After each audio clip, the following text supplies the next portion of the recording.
কোরআনে কারিমের প্রতি মহব্বত ভালোবাসা বৃদ্ধি যত পাচ্ছে, আমাদের এদেশে ইসলামের সমাজ প্রতিষ্ঠা সম্ভাবনা তত বাড়ছে। এই কারণে জালেম এবং মুনাফিকরা এরা উঠে পড়ে লেগেছে।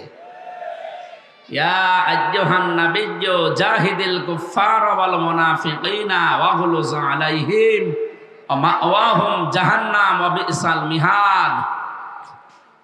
আল্লাহ তাআলা বলেন, হে রাসূল, হে নবী, আপনি যথাযথভাবে সংগ্রাম করেন, লড়াই চালিয়ে যান মুনাফিক এবং কাফেরদের বিরুদ্ধে। এই কথা বলা যাবে না ভাই, এদিকে তাকা। কাফের এই দেশে ছিল, আমরা অনেকে টের পেয়েছি, জানিও। তো মুনাফিক যে ছিল আমরা অনেকে ধরতে পারতাম না। মুনাফিকের সম্পর্ক তো অন্তরের সাথে, এটা তো আর প্রকাশ পায় না। তো অনেকে এখন মুনাফিকের যে আচরণগুলো সেগুলো প্রকাশ করে দিচ্ছে। নবীজি জানিয়েছেন, মুনাফিকের জার পাওয়া যাবে ওই লোকটার ভেতরে যে কথা বললে মিথ্যা কথা বলে, কারোর সাথে ওয়াদা করলে ভঙ্গ করে, আমানত কিছু রাখলে খিয়ানত করে, আর কারো সাথে যদি একটু ঝগড়া হয় আগেই গালি দেয়। এই এলাকায় তো এই স্বভাব নেই। মুরব্বী মানুষ দেখি মাঝে মাঝে, আমাদের চাইতেও বড় সন্তান আছে তাদের। এ সমস্ত ছেলেদের সামনে মেয়েদের সামনে এই মুরব্বী মানুষটা তার স্ত্রীকে একেবারে মুখ ছেড়ে দিয়ে গালি দিচ্ছে। এখন তার ছেলে আর মেয়ে যে প্রাপ্তবয়স্ক যারা দাঁড়িয়ে আছে, ওরা যদি আপনাকে ধরে এখন পিটায়, আপনার লজ্জা করে না এত বড় ছেলে মেয়ের সামনে তার মাকে গালি দিতে? আপনি মানুষ? এই কে করেন কি আপনি? বললাম যে কথা বলা যাবে না। দাঁড়িয়ে আছেন, বসে আছেন, যেভাবে আছেন থাকেন, কথা বলবেন না। একেবারে নিস্তব্ধ হয়ে যান, বসেন। এখানে জায়গা কত পড়ে আছে, ওখানে দাঁড়িয়ে আছেন কেন? এখানে বসা যাচ্ছে না? এখানে তো 20-30 জন বসা যায় নাকি ভেঙে যাবে?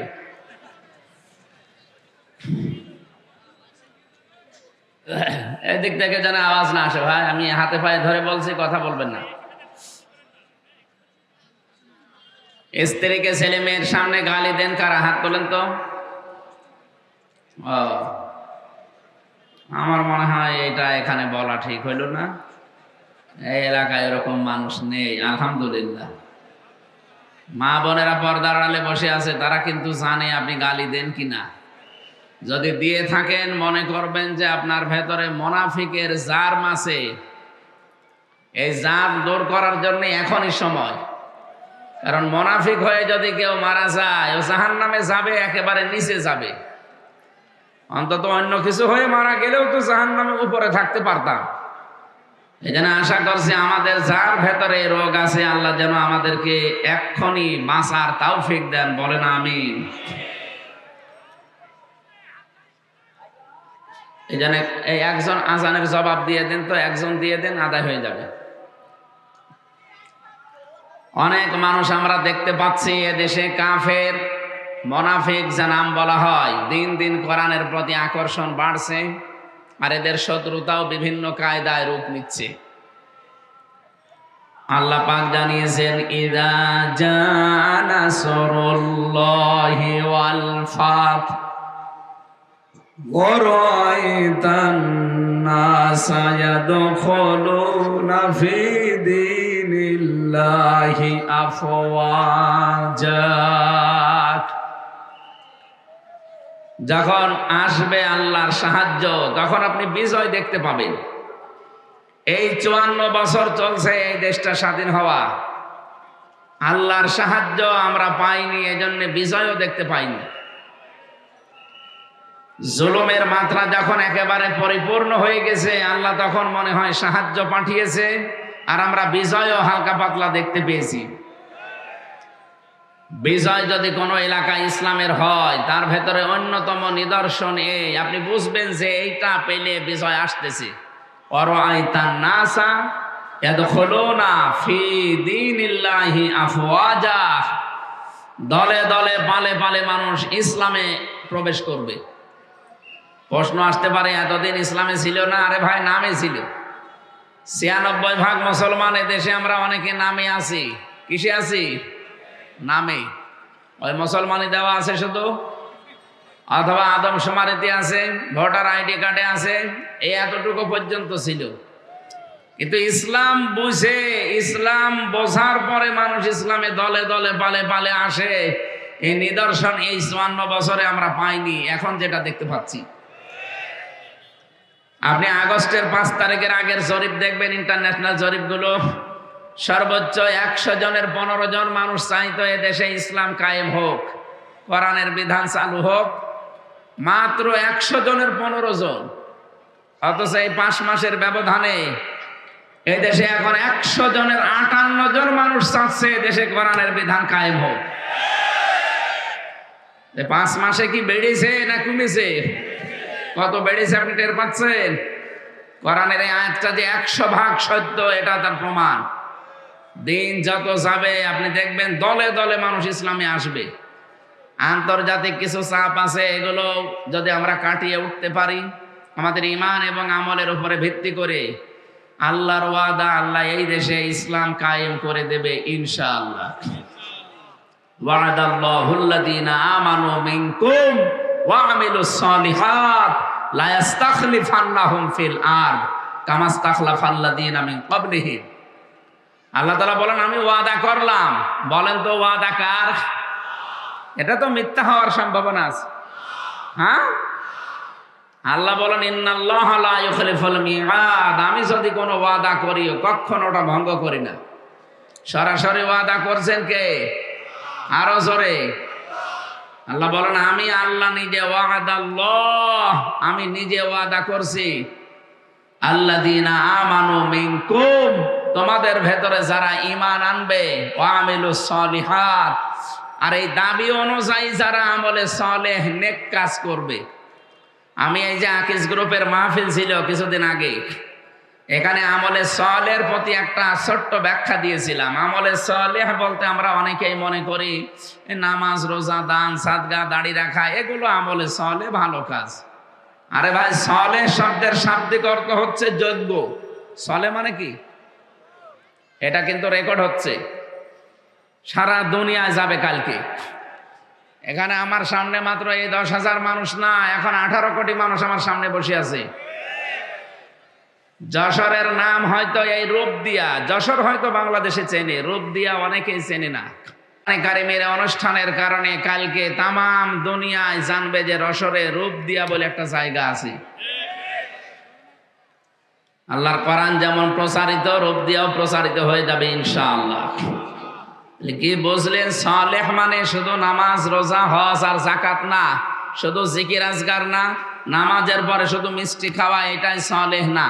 সালেহ মানে যোগ্য। সালেহ মানে কি? যারা ঈমান আনার পরে যোগ্য হয়ে গড়ে উঠবে। আল্লাহ বলেন, আমি ওয়াদা করলাম তাদের সাথে, লা ইস্তাখলিফান্নাহুম ফিল আরদ। লামে তাকিদ নুনে সাকিলা। এখানে আলেম যারা আছে তারা জানে, 2 বার গ্যারান্টি দিচ্ছেন। আল্লাহ বলেন, আমি গ্যারান্টি দিয়ে বললাম জমিনের শাসন ক্ষমতা তাদেরকে দিয়ে দেব।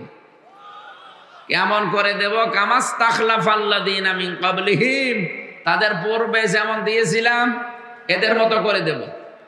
আমাদের পূর্বে যারা ঈমান এনেছিল, ঈমানের উপরে টিকে ছিল, আপনি তাকান তাদের দিকে। হযরতে জাকারিয়া ঈমানদার না বেঈমান? আরো জোরে বলেন। ঈমানের উপরে টিকে থাকতে গিয়ে তাকে ছিঁড়ে ফেলেছে, তারপরও তিনি ঈমান ত্যাগ করেননি। সুতরাং আমাদেরও যদি ওইরকম সামনে অবস্থা আসে, ঈমান আনার পরে যদি আমরা টিকে থাকতে পারি, মাস্ট বি আপনি আল্লাহর আয়াত বিশ্বাস করে নিতে পারেন, আল্লাহ জমিনের শাসন ক্ষমতা আমাদের দেবেন। কিন্তু আমাদের যোগ্য হওয়া লাগবে। যে জায়গাটা চালানোর জন্যে শিক্ষা দরকার এবং প্রশিক্ষণ দরকার। শিক্ষার প্রশিক্ষণ নিয়ে যদি আপনি সত্যি ওই জায়গা পর্যন্ত যেতে পারেন, মহান আল্লাহ অবশ্যই আপনাকে জমিনের কিছু দেখাবেন। 55 বছরে আমরা হয়তো শিক্ষা বিভিন্ন জায়গায় বিভিন্ন রকম পেয়েছি, কিন্তু প্রশিক্ষণ নিয়ে যোগ্যতা সম্পন্ন আমরা অনেকে হতে পারিনি। এই জন্য আল্লাহ জমিনের শাসন ক্ষমতা আমাদের দেয়নি। কথা বোঝা যাচ্ছে? তাহলে আল্লাহর ওয়াদা সত্য হবে ওই সময় যখন আমাদের ইমানের দাবি অনুযায়ী আমরা যোগ্য হব। আল্লাহ প্রত্যেকটি জায়গায় দিক আর বিভাগে যেন যোগ্যতা সম্পন্ন মানুষকে আল্লাহ তৈরি করেন এবং এই জমিনে শাসন ক্ষমতা আল্লাহ ইমানদারদের হাতে যেন তুলে দেন। সামনে যেন আমরা দেখতে পাই যে রাষ্ট্রীয়ভাবে দেশে নামাজ চলছে, নামাজের ওয়াজ যেন করা না লাগে, রোজার ওয়াজ যেন করা না লাগে, জাকাতের ওয়াজ করা লাগবে না, মানুষ নিজে এসে জাকাত রাষ্ট্রের কাছে দিয়ে যাবে। কথা বলেন ঠিক কিনা? ওরকম একটা সমাজ আমরা চাই না। শান্তি স্বস্তি নিরাপত্তা নিয়ে মানুষ থাকবে। কয়েকদিন আগে আমিরে জামাত ডাক্তার শফিকুর রহমান হাফিজাহুল্লাহ উনি গিয়েছিলেন গাইবান্ধা। এক হিন্দু পুরোহিত ঠাকুর ওনার আগে বক্তব্য দিচ্ছিল, দেখলাম সে বলছে আমি একটা হিন্দু মানুষ, আমি ঠাকুর, কিন্তু আগস্টের 5 তারিখের পর থেকে আমরা এদেশে সবচাইতে বড় নিরাপদে আছি। আমরা আরো নিরাপদে থাকবো যদি এই দেশে আল্লাহর কোরআনের আইন চালু হয়।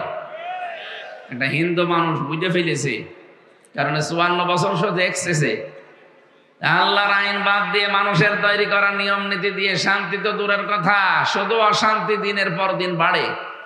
কথা বলো না কেন? সুতরাং আমরা ওনারা যদি দেখতে চাই হিন্দু হয়ে, আমরা মুসলিম যারা এটা দেখতে চাই না? কথা বলেন। চর্ম চোখে যেন দেখে যেতে পারি যে আল্লাহর কালাম দিয়ে 56,000 বর্গ মাইল চলছে। বলেন আমিন। সুতরাং যে আল্লাহ আমাদেরকে এখানে নিয়ে এসেছেন কোরআনে কারিমের কিছু শোনার জন্য, সামনে যেহেতু বিজয়ের একটা সম্ভাবনা আমরা দেখতে পাচ্ছি, আয়াত অনুযায়ী মানুষ যেভাবে দলে দলে পালে পালে আসতেছে, আন্তর্জাতিক চাপগুলো যদি একটু কমে যায়, আশা করছি সামনে এ দেশটা হবে কোরআনের দেশ। এটা দেখে মরার ইচ্ছা আমাদের আছে না? ইনশাআল্লাহ দেখতে পাবো। দরুদ আর সালাম পাঠ করছি নবী মুহাম্মদুর রাসূলুল্লাহ সাল্লাল্লাহু আলাইহি ওয়াসাল্লামের প্রতি।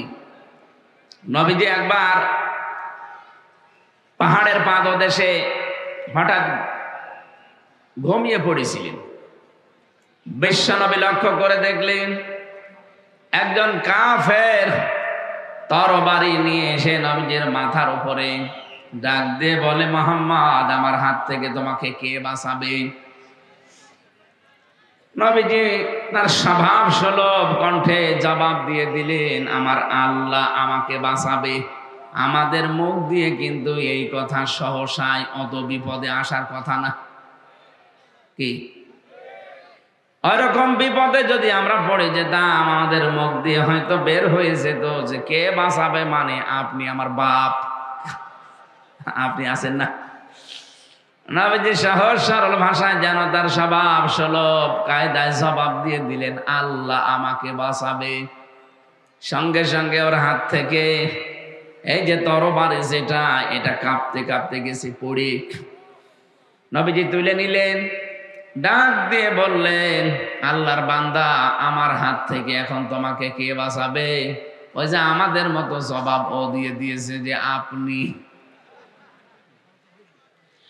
এ পৃথিবীতে যে যেই কাজে অভ্যস্ত বেশি, বিপদে পড়লে ওই নামটা আসে বেশি।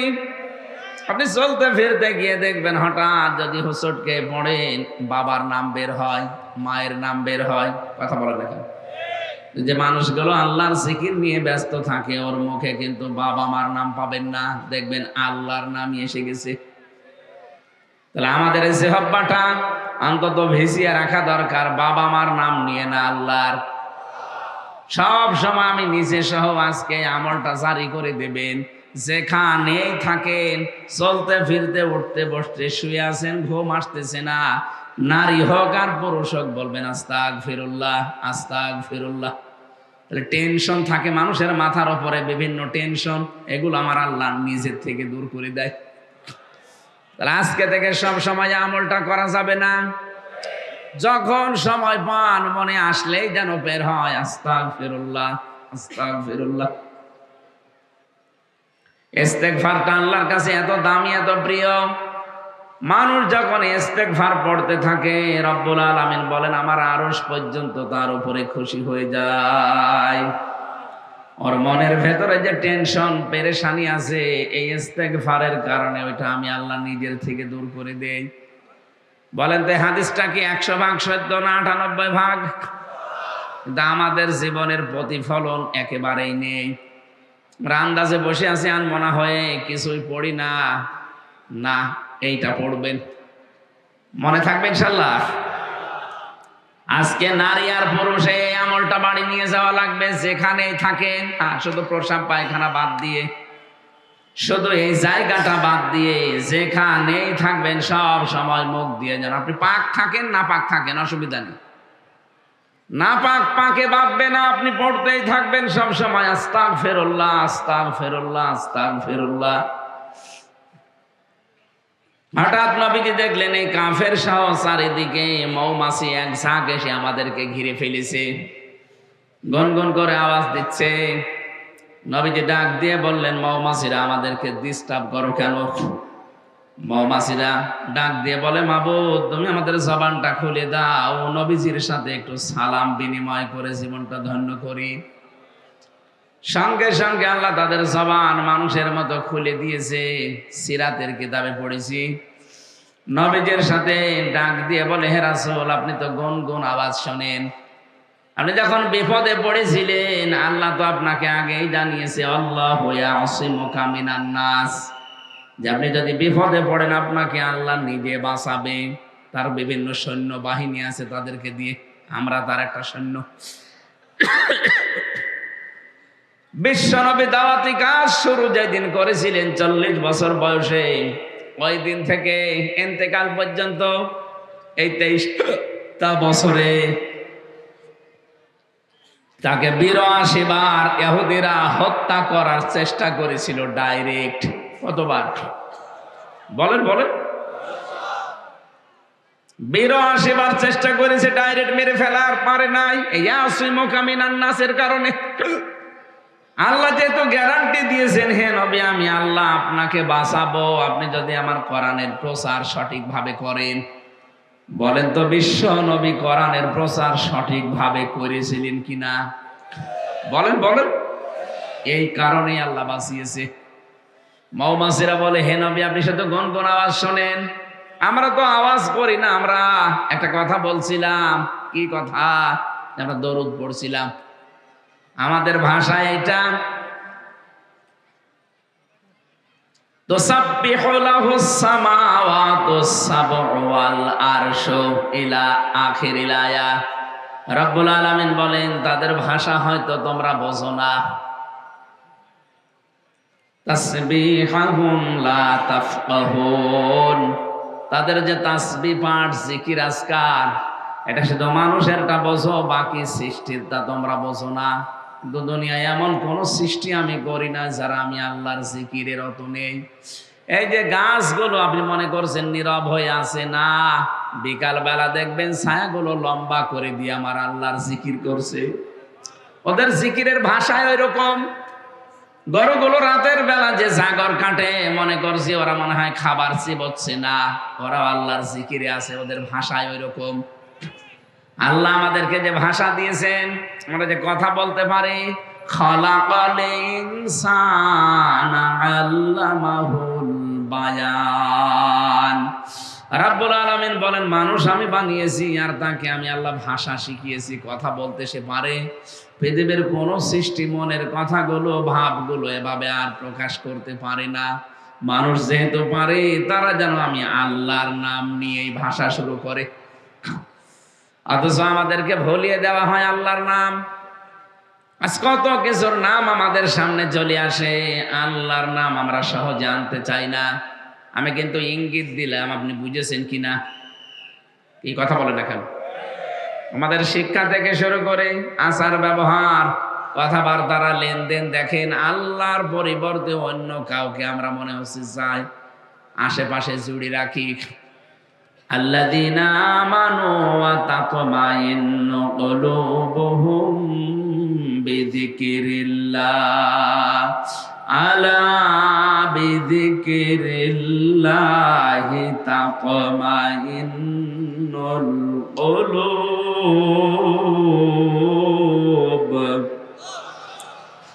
আল্লাহ তাআলা বলেন যারা ঈমান এনেছে এই মানুষগুলোর কাছে আমি আল্লাহর জিকিরে শান্তি আসবে, প্রশান্তি পাবে তারা। মানুষের অন্তর শান্ত করার জন্য একটা নাম আছে পৃথিবীতে, বলেন তো নাম কি?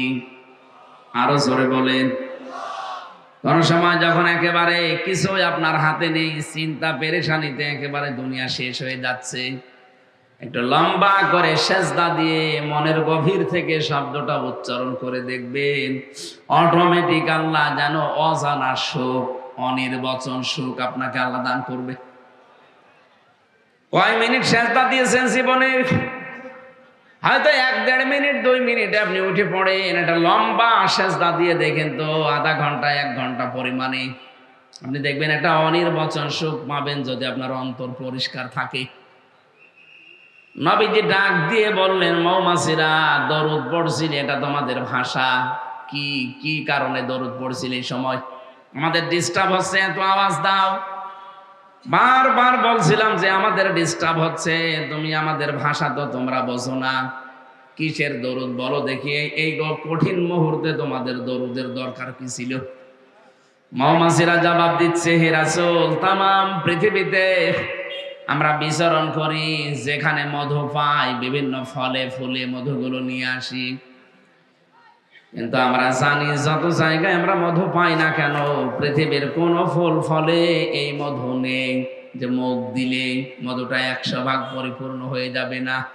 সর্বোচ্চ 10% মধু থাকে বিভিন্ন ফুলে ফলে।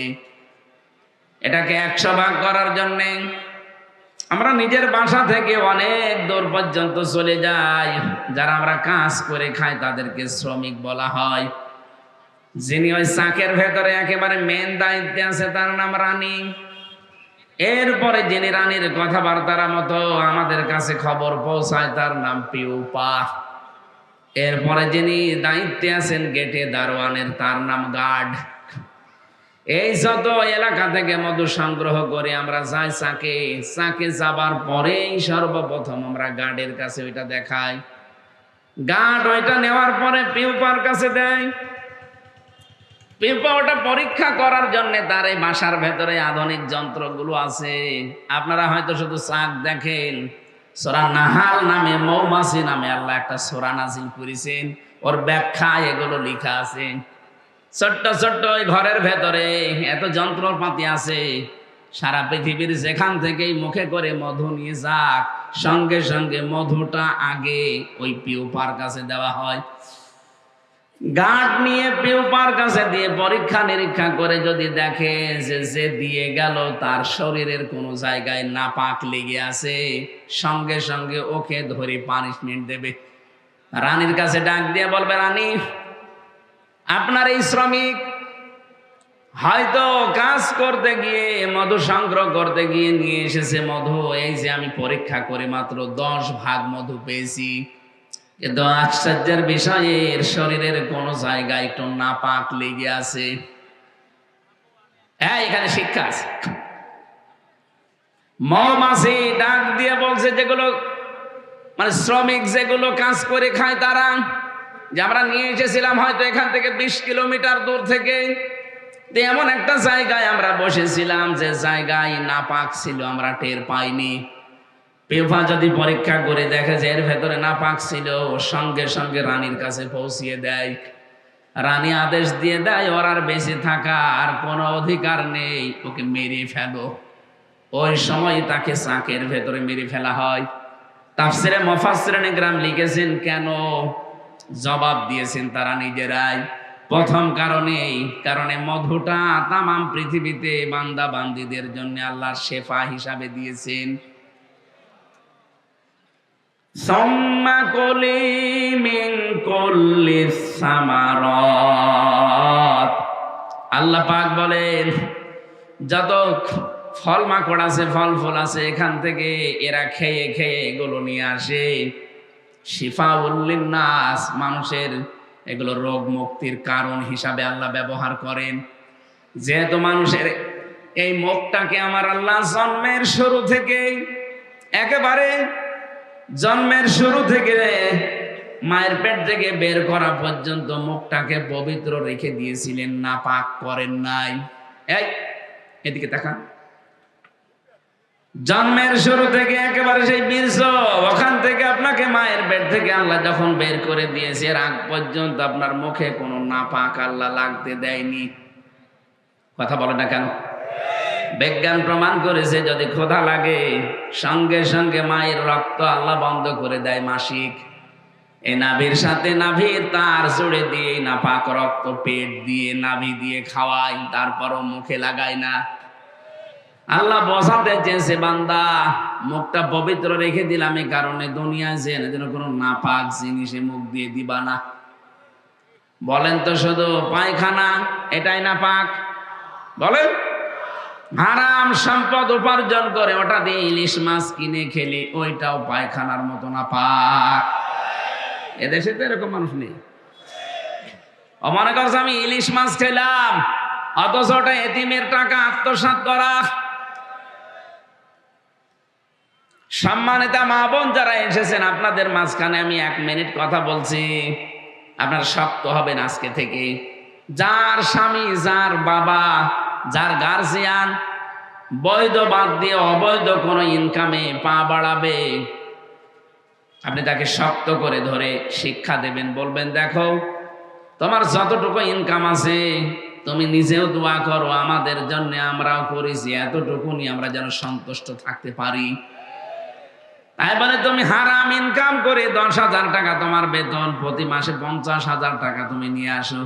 কোথা থেকে নিয়ে আসো আমরা জানি না, যেখান থেকে এই টাকা নিয়ে আসো না কেন, তোমার হারাম ইনকাম দিয়ে তৃপ্তি সহকারে যদি খাবার পর পেটে সন্তান আসে, ওই সন্তান আমি 10 মাস 10 দিন পেটে ধারণ করার পরে দুনিয়ার মুখ দেখাবো।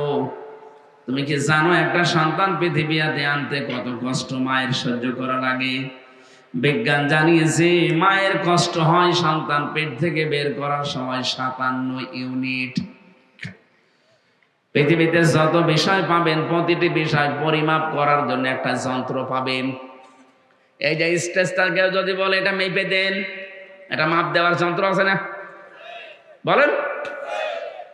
এটা মাপতে হলে ফিতা লাগে, গজ লাগে। কি এই যে জমিনটাকেও যদি মাপতে বলে এই জমিটা মেপে দেন, এর জন্য চেন আছে, ফিতা আছে। এখন যদি বলেন এই যে এইটা আপনি দাড়ি পাল্লায় তুলে দেন, মাপতে পারবেন? পৃথিবীর প্রতিটি জিনিস পরিমাপ করার যেহেতু যন্ত্র আছে, বিজ্ঞান মানুষের কষ্ট পরিমাপ করার জন্য একটা যন্ত্র বের করেছে, তার নাম ওটা ইউনিট দিয়ে মাপা হয়। আমরা যারা পুরুষ মানুষ দুনিয়ায় আছি, যত শক্তিশালী পুরুষ হন না কেন, যত শক্তিশালী পুরুষ হয় পৃথিবীতে সর্বোচ্চ 45 ইউনিটের বেশি কষ্ট সহ্য করতে পারবেন না। 45 ইউনিটের পরে আপনি মরে যাবেন যদি কষ্ট দেওয়া হয়। কিন্তু বিজ্ঞান বলছে একটা মা তার সন্তানকে দুনিয়ার মুখ দেখাতে গিয়ে যদি নরমালে ডেলিভারি করতে চায় 57 ইউনিট কষ্ট সহ্য করা লাগে। সম্মানিত মা বোনের আপনি শক্ত হয়ে বলবেন দেখো এত কষ্ট করে 10 মাস 10 দিন তোলার বস্তার মতো আমি এর বহন করব পেটে, 57 ইউনিট কষ্ট সহ্য করে প্রায় 32 বার মানুষ মারা গেলে যত কষ্ট হয় একটা সন্তান নিয়ে আসতে ওইরকম কষ্ট হয়। তা আমি এত কষ্ট সহ্য করে একটা সন্তানকে দুনিয়ায় নিয়ে আসবো, আর তুমি হারাম ইনকাম করে নিয়ে এসে আমারে খাওয়াবে, পেটের ওইটা তো জন্মগত ভাবে হারামখোর হবে। বলেন, জন্মগত ভাবে হারামখোর হবে না? আপনার হারামখোর সন্তান আমি পেটে নিতে পারবো না, দরকার আপনি আমারে বাদ দিয়ে দেন। এরকম মহিলা আছে না? ওরা আরো উদ্বুদ্ধ করে যে জলেখার বাবা তোমার মতো চাকরি করে, তার বাম হাতের ইনকাম দেখো না, তুমি ছাতা কি করো, তোমার কি বাম হাত নেই? আপনার কথা মতো যদিও বাম হাতের ইনকাম করে আর ওইটা নিয়ে যদি আপনি খাবার খেয়ে সন্তান পেটে নেন, অত জন্মগত ভাবে হারামখোর হয়ে জন্মাবে। আসতে বলেন।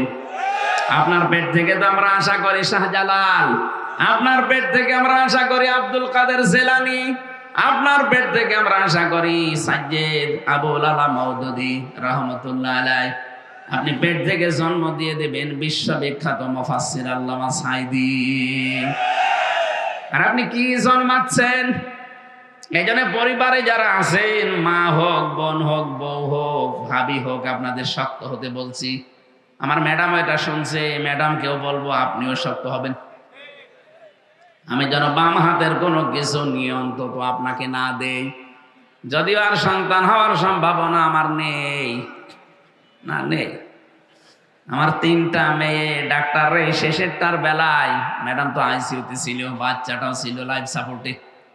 ডাক্তার আমাকে ডাক দিয়ে বলছে আপনার মেয়ে নেবেন না স্ত্রী নেবেন, যে কোনো একটা বাঁচবে। অথচ এর আগে আমার 2টা মেয়ে অলরেডি আছে।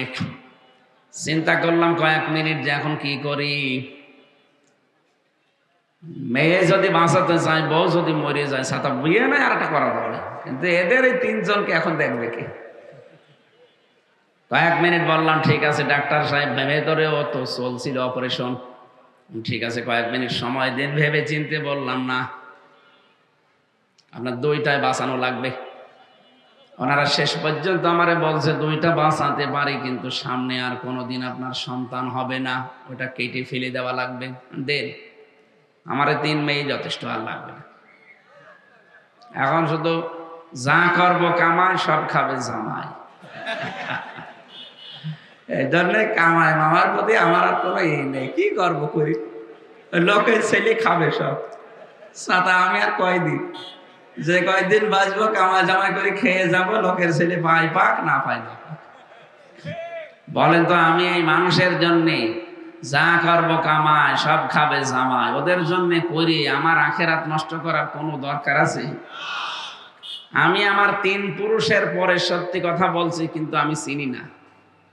আমার বাবা রিয়াজউদ্দিন, তার বাবা জাহান আলী, তার বাবা নমাজ আলী, এরপরে আমার আর জানা নেই। আমি চিনিও না, তাদের নামও জানি না। আর আমি কোনোদিন, আমি আমার বাবার কাছে, আমার দাদা তো মরে গেছে, আমি জিজ্ঞাসা করিনি যে তোমার বাবার কি নাম ছিল, আমার দরকার নেই। আমি বোঝার জন্য বলছি, আমি একটা আলেম মানুষ, আপনারা জানেন আমি অনার্স মাস্টার্স করা কোরআনের উপরে। তা আমার মতো একজন মানুষ যদি 3 পুরুষের পরে আমি আর না চিনি, এখানে যে লোকটা ভ্যান চালক, ও মনে হয় ওর বাবার নামও জানি না।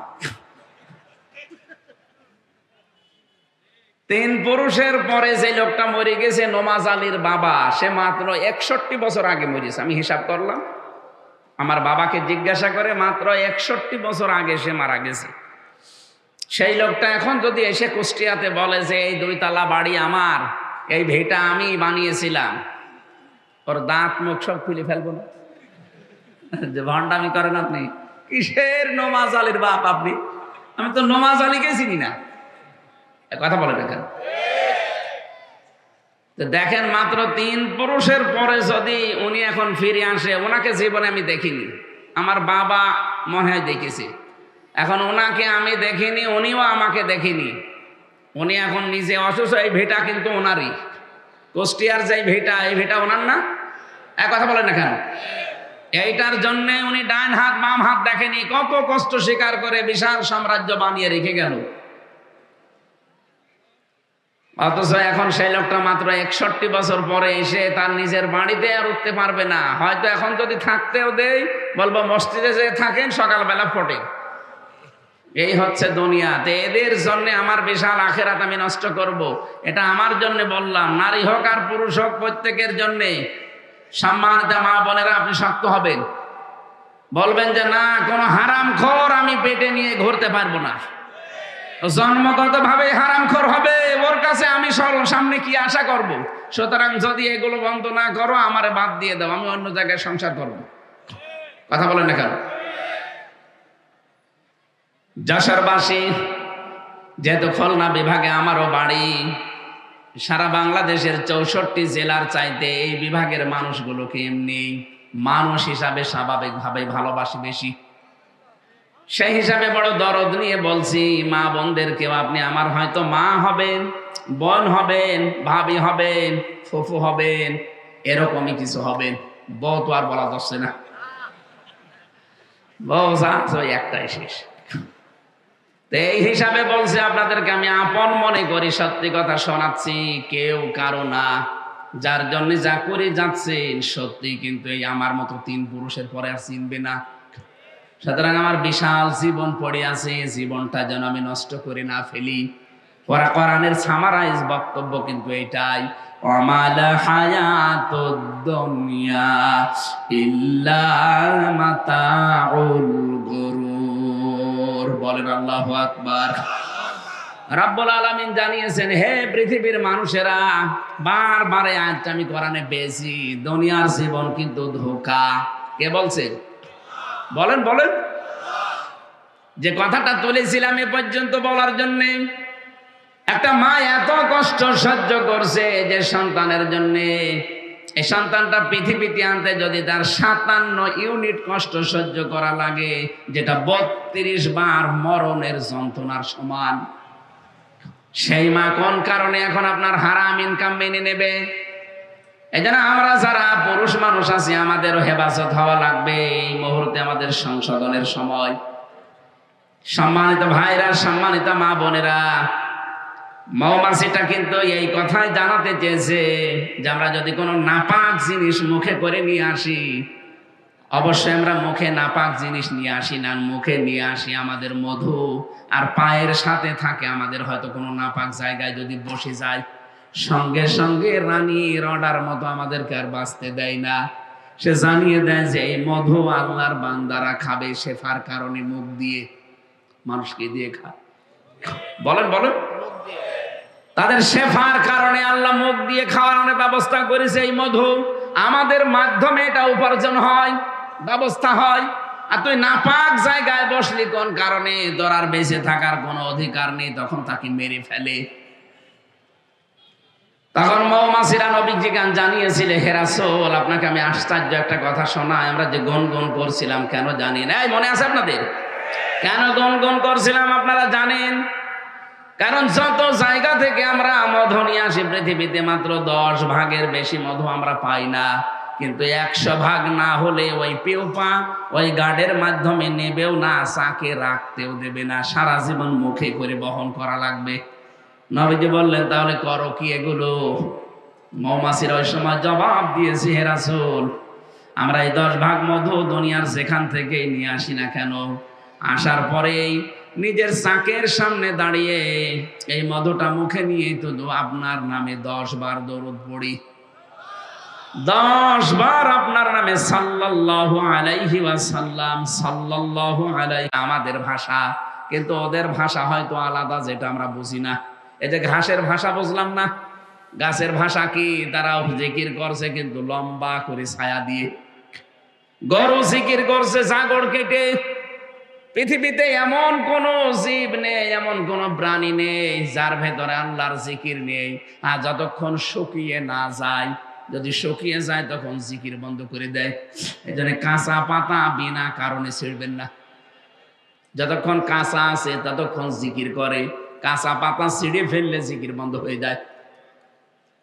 মৌমাছিরা বলছে, ওই সময় আমরা 10 বার দরুদ পড়তে পড়তে 10 ভাগ মধু মহান আল্লাহ 100 ভাগ করে দেয়।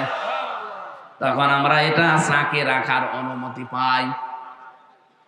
যশোরবাসী এই ঘটনা তাফসীর থেকে কয়েক মিনিটে শোনালাম এই কারণে, যেই নবীর উপর মধু মৌমাছি 10 ভাগ মধু নিয়ে দরুদ পড়লে 100 ভাগ আল্লাহ বানিয়ে দিতে পারে। আমরা যদি নবীর আদর্শ একেবারে জন্ম থেকে মরণ পর্যন্ত সব বাদ দিয়ে মেনে নিতে পারি, এই দেশে 100 ভাগ আল্লাহর শান্তি কায়েম হবে ইনশাআল্লাহ। আজকের আমার তেলাওয়াতকৃত আয়াতের সাবজেক্ট হচ্ছে আমাদের নবী ইব্রাহিম আলাইহিস সালাম, যিনি জাতির পিতা। তাকে আল্লাহ জীবনে 50টা পরীক্ষা করেছিলেন। আমি এই জন্য শোনাচ্ছি কারণ আমরা ইব্রাহিমের সন্তান। কথা বলেন না কেন? আমাদের জাতি হিসাবে মুসলিম জাতির পিতাকে আরো জোরে, পিতা যদি 50টা পরীক্ষা দেয়, সন্তানের উপর তো অন্তত 5টা পরীক্ষা আসবে, আসবে না? 50টা পরীক্ষা তিনি দিয়েছিলেন। সূরা বাকারা 124 নম্বর আয়াতে আল্লাহ দলিল দিচ্ছেন, ওয়াইযিবতালা ইব্রাহিম ইব্রাহিমা রাব্বুহু বিকালিমাতিন ফাআতাম্মাহুন্না। স্মরণ করো হে নবী আপনি ওই সময়ের কথা যখন আমার নবী ইব্রাহিমকে আমি কয়েকটা কালেমার দ্বারা পরীক্ষা করেছিলাম। এখানে কালেমা মানে কয়েকটা বিষয়, যতগুলো বিষয় পরীক্ষা তাকে করেছি আমার ইব্রাহিম প্রতিটি পরীক্ষায় পাশ করেছে। জোরে বলেন আল্লাহু আকবার। আমরা এমন বাবার সন্তান যে বাবার সন্তানদের জীবনে কোনো ফেল নেই। কথা বলে না কেন?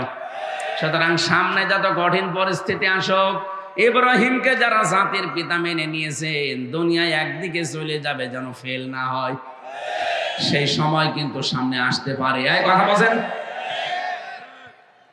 উনি 50টা পরীক্ষা দিলেন, আমাদের 10টাও যদি না হয় তো কেমন সন্তান আমরা? আল্লাহ পাক বলেন ক্বালা ইন্নী জাইলুকা লিন-নাসি ইমামা। হযরত ইব্রাহিম যখন প্রতিটি পরীক্ষায় পাশ করেছে আমি আল্লাহ খুশি হয়ে তাকে জাতির ইমাম বানিয়ে দিলাম।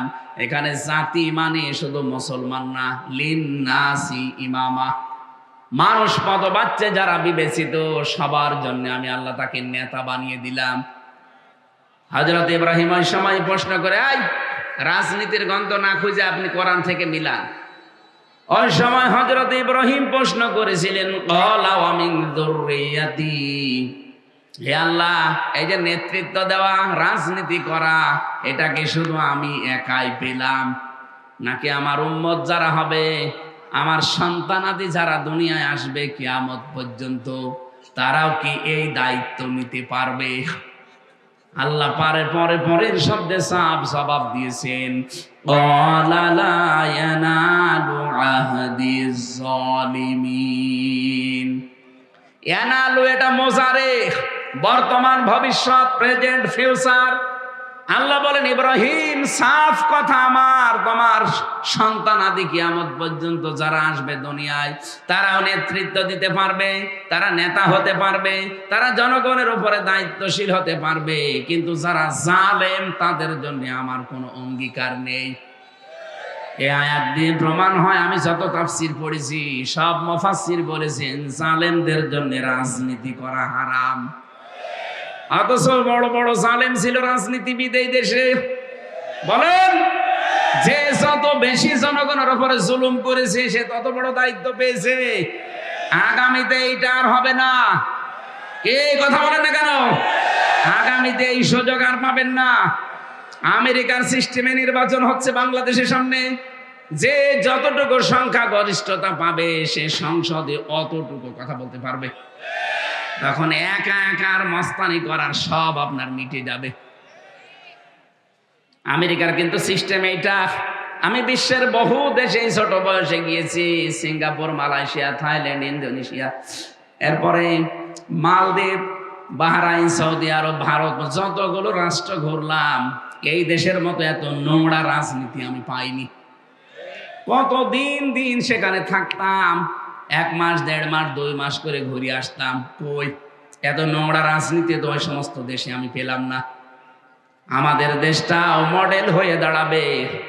আমেরিকায় যেটা চলছে ওটা আমার মনে হয় সামনে চলে আসতেছে। এখন দেখছেন না এদেশের সবাই কিন্তু বাইরে, হাসিনা দিল্লিতে, কথা বলছেন না কেন? খালেদা কানাডায়, জামাতের আমির আছে কুয়েতে, কাতারে। এদেশের যারা হাল ধরবে একটাও নেই। ওনারা কি অনেকে মনে করেছে চিকিৎসার জন্য গেছে, একজন গেছে পালিয়ে, আর একজন গেছে কি কাজে? না, সব কাজে গেছে, সবগুলো কাজে আছে, এক একটা নাম নিয়ে গেছে।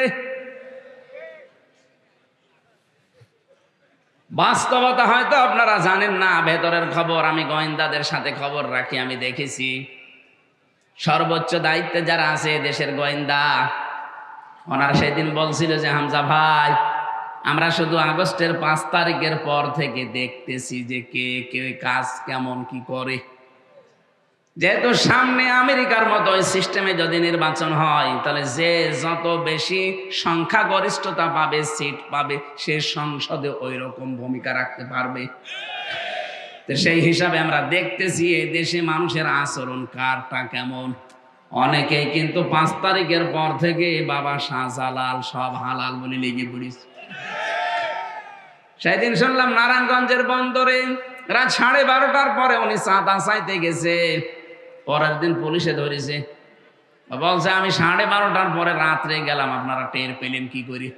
আরে বেটা, এই যে গত পরশুদিন জামালপুরে গরু চুরি করে ভড়ি ভোজ করিস, সে যারাই করুক করেছে তো ওনারা বলছে আমরা রাতের বেলায় কাজ করলাম, তখন রাত 12:30 1টা বাজে, কেউ তো জেগে নেই, আপনারা টের পেলেন কি করে? আমি একটা গোপন কথা ফাঁস করে দিচ্ছি, যেহেতু আমি ছিলাম নিচে, আমি দেখেছি রিমান্ডে আমি 10 দিন মাটির নিচে ছিলাম, আমি ফাঁসির কন্ডেম সেলের ভেতরে 3 বছর একাধারে যোগাযোগ বিচ্ছিন্ন ছিলাম, আমি অনেক কিছু জানি, আপনাদের সতর্ক করছি। আপনি মনে করছেন যে রাত 12:30 1টায় গেলাম, কেউ তো জানার কথা না, কে বলেছে আপনি জানেন? ওদের কাছে কি মেশিন আছে আপনি জানেন? আপনি পায়খানায় বসে বসে কি করছেন তা ওরা দেখতে পায়। হ্যাঁ, এত উন্নত মেশিন এই বাংলাদেশে 56,000 বর্গ মাইল ওদের হাতের তালুর ভেতরে। এই যে আমার সামনে একটা মনে করেন প্লেট আছে, খাবারের কোন জায়গায় কি রাখা আছে এটা আমি জানবো না, কথা বলেন কেন? থালের কোন জায়গায় খাবারের গোশত আছে, কোথায় শাক আছে, কোথায় কি দেওয়া আছে, ভাজি দেওয়া আছে, কোথায় ছানা দেওয়া আছে, সবগুলো আমার সামনে দেখা যাচ্ছে না। ওদের কাছে যে মেশিন আমি নিজে দেখে এসেছি, ওরা সব এভাবে দেখতে পাচ্ছে। এই জন্যে ওরা কিন্তু পর্যবেক্ষণে রেখেছে কে কি কাজ করে। অনেকেই কিন্তু নিজের নামে অলরেডি বদনাম নিয়ে ফেলেছেন। কি সারা দেশে আমি যাচ্ছি, 630টা থানা আছে এই দেশে, কম বেশি সব জায়গায় আমার যাওয়া শেষ। আপনারা নিজেদের পায়ে নিজে কোড়াল মেরেন না, আপনারাও মজলুম আমি জানি, আপনারাও মাজলুম দল। আমার সাথে বিএনপির কত মানুষ ছিল আমি দেখেছি, এক একজনের নামে 313টা পর্যন্ত মামলা পেয়েছি।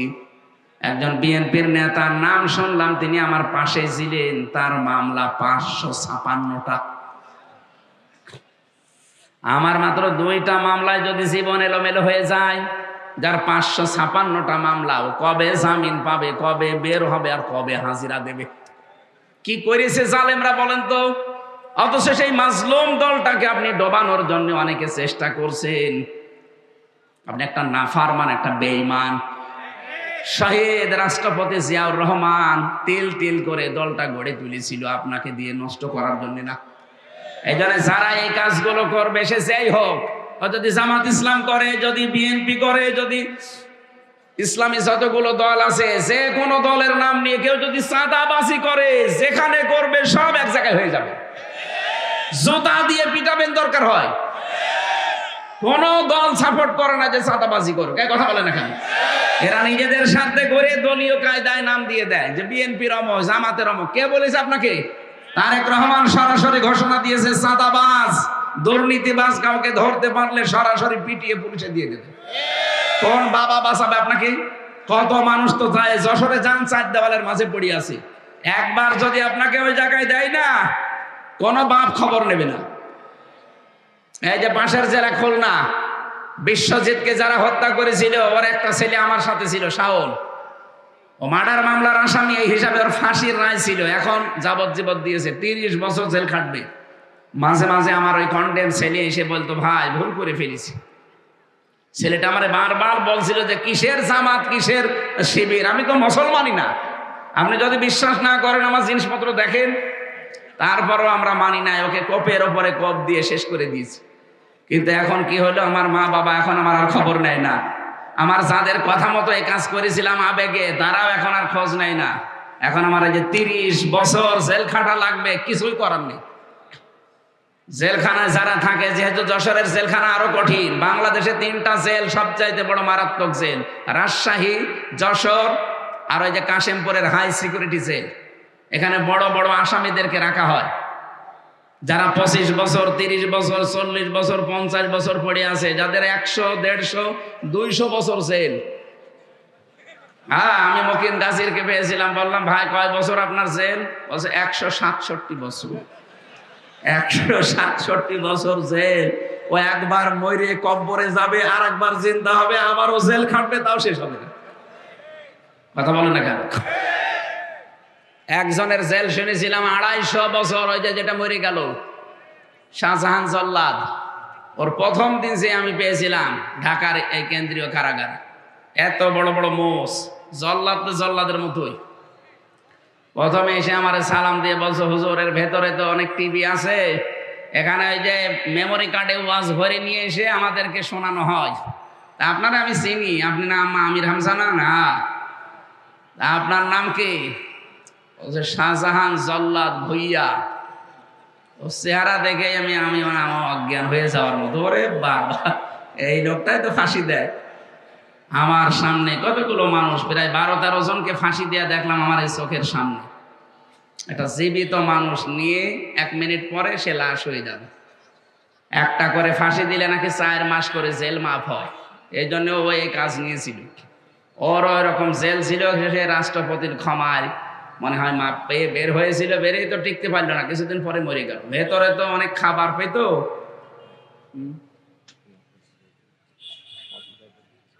বুঝি না? ও এখনই শেষ করে দেবো মানে? আমার তো এখনো শুরু হচ্ছে।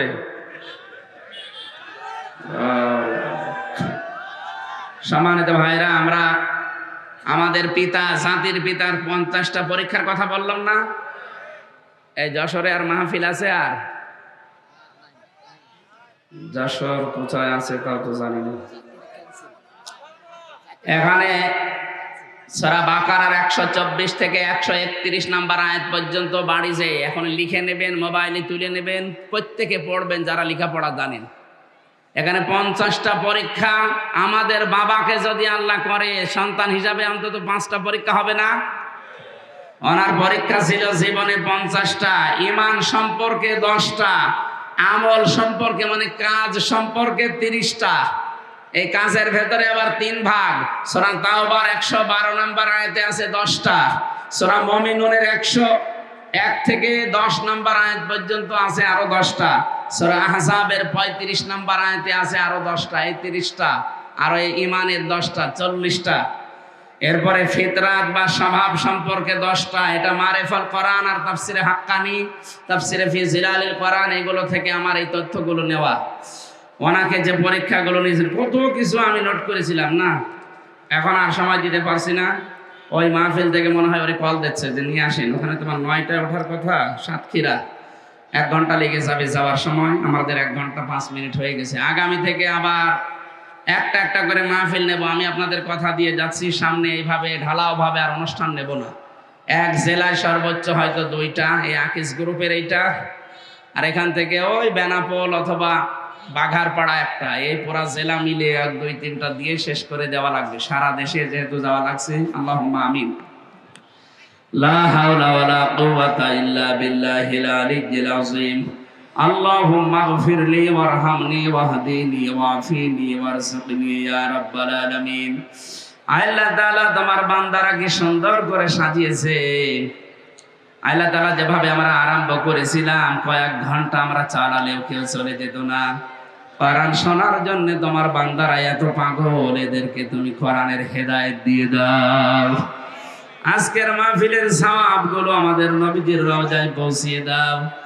আমার এই খুলনা বিভাগ, আমার জন্মস্থান এটা, রব্বুল আলামিন এই বিভাগের মানুষকে স্বভাবগতভাবে আমি একটু বেশি ভালোবাসি, এরাও আমাকে বেশি ভালোবাসে। এদের ভালোবাসা তুমি আল্লাহ তোমার জন্য কবুল করে নাও। সম্মানিত মা বোনদেরকে ফাতেমার মতো, খাদিজার মতো বানিয়ে দাও রব্বুল আলামিন। আমাদের স্ত্রীগুলোকে তুমি খাদিজাতুল কুবরার স্বভাব চরিত্র দিয়ে দাও।